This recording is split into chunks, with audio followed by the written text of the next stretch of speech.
کریم علیہ السلام کی شان تو بہت بلند ہے نا. یہ حضور نبی کریم علیہ السلام کے غلاموں کے غلاموں کے غلاموں کے غلاموں کے غلاموں کے غلام ہیں، جن کو زمانے نے حضرت شاہ سلیمان توسی رحمۃ اللہ تعالی علیہ کے نام سے یاد رکھا. یہ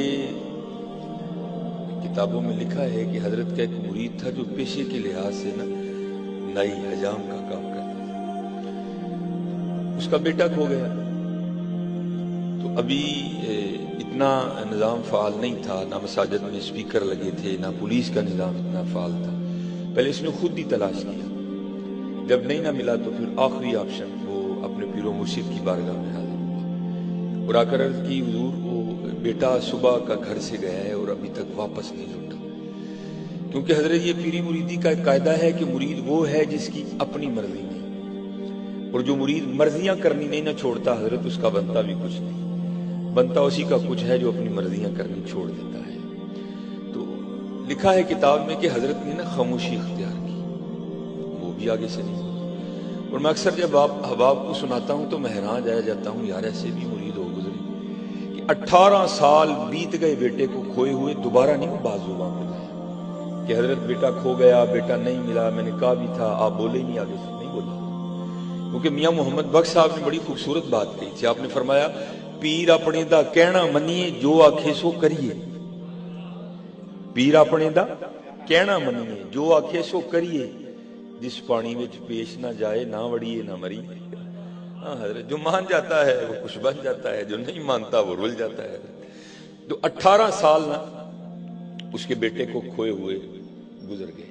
جب بیٹا کھویا نا تو اس کی عمر 2 سال تھی. تو ظاہر ہے ہر سال وہ دن گھوم کے آتا تھا جس دن بیٹا کھویا تھا.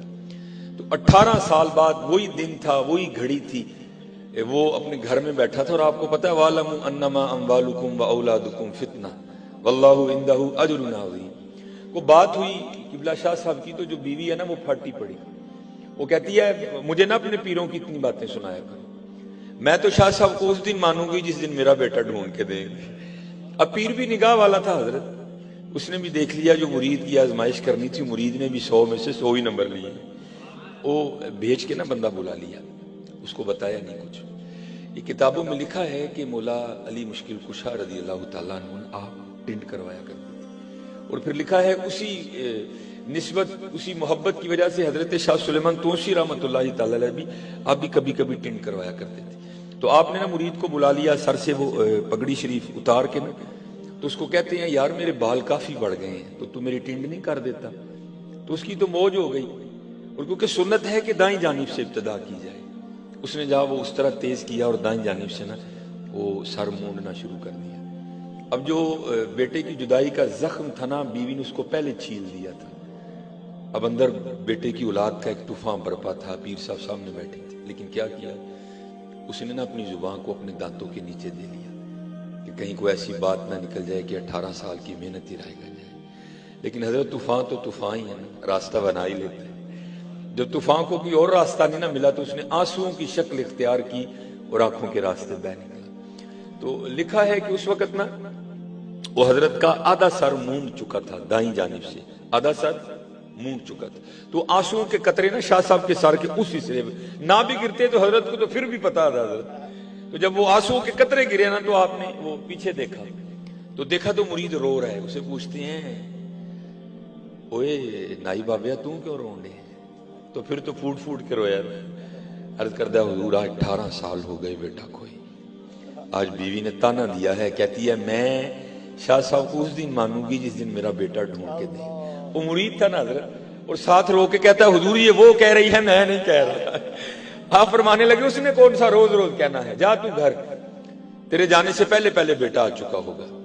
وہ عرض کرتا ہے حضور کسی آزمائش میں نہ ڈالیے گا، اگر اس نے اب آپ کی جناب میں کوئی بے ادبی کی تو میں گردن بھی توڑ دوں گا. فرمایا لوڑ ہی نہیں پڑے گی، تو جا. وہ بھاگا حضرت. وہ کتنا بھاگے گا حضرت؟ بندے کا بھاگنا ولایت کی پرواز کے سامنے مانے کیا رکھتا ہے حضرت؟ بڑا بھاگا حضرت، بڑا بھاگا، بڑی جو ہے نا اس نے وہ دوڑ لگائی حضرت. لیکن جب گھر گیا نا تو کیا دیکھتا ہے کہ سارا گاؤں اکٹھا ہے، چھت پہ بیویاں چڑھی ہیں. بڑا حیران ہوا یہ بھائی یہ سارا گاؤں کیوں اکٹھا ہو گیا؟ تو یہ بیویاں کیوں اکٹھی ہیں؟ تو وہ لوگوں کو پیچھے کر کے اندر گیا. تو جب اندر گیا نا تو کیا دیکھتا ہے کہ صحن میں چارپائی بچھی ہے جس پہ 20 سال کا گبرو جوان لڑکا بیٹھا ہے. اب تو حضرت میں اکثر کہتا ہوں پتہ نہیں شاید وہ پنجابی ہم سیالکوٹ کے رہنے والے ہیں, وہ پتہ نہیں ناڑا چورے کو نار دا جوس تو رنڈے ہے, ٹھنڈا ہو گیا اللہ. لیکن تب خونوں میں گرمی تھی حضرت, خون نے خون کو کھینچا. باپ کو نہیں بتانا پڑا کہ یہ تیرا بیٹا ہے اور نہ بیٹے کو بتانا پڑا کہ یہ تیرا باپ ہے. دونوں بغل گیر ہوئے, خوب روئے. جب اندر کا طوفان تھم گیا نا تو لکھا ہے کہ باپ نے نا بیٹے سے پوچھا, اس نے کہا پتر یہ تو بتا کس طرح گیا اور آیا کس طرح. وہ کہتا ابا جی جب گیا تھا تب تو خود ہی چھوٹا تھا, پتہ ہی نہیں کچھ. جب تھوڑا جوان ہوا, عقل تھوڑی آئی, تو میں نے دیکھا کہ میں سکھوں کے گھر میں ہوں. اور انہوں نے بھی کبھی نہیں کہا کہ تو ہماری اولاد ہے, وہ کہا کرتے تھے ہم نے تجھے مسلمانوں کے گاؤں سے اٹھایا ہے, لیکن یہ نہیں بتاتے تھے کہ اٹھایا کہاں سے. اگر بتاتے تو میں لوٹ آتا. اچھا بیٹا یہ تو ہوا جانا, اب یہ بتاؤ آنا کیسے ہوا. وہ عرض کرتا ہے ابا جی میرا جو سکھ مالک ہے نا وہ کہیں جانے والا تھا اور میں اس کا گھوڑا تیار کر کے اس کی لگام پکڑے کھڑا تھا. میرا منہ دروازے کی جانب تھا, بابا دروازے سے نہیں آیا, زمین سے نکلا یا آسمان سے گرا مجھے نہیں پتا.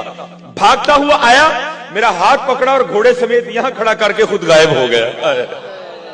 اب وہ مرید تھا نا, تو وہ پوچھتا ہے بیٹا اگر میں لے جاؤں اور بابا جی کی شناخت کرنی پڑے, پہچاننا پڑے تو پہچان لے گا. ہائے ہائے. تو وہ جواب کیا دیتا ہے, کہتا ہے ابا جی پہلی بات تو یہ بابا جی اتنے سونے ہیں ساری زندگی ان کی صورت مبارک نہیں بھولے, لیکن سب سے بڑی نشانی یہ تھی کہ آدھی ٹینڈ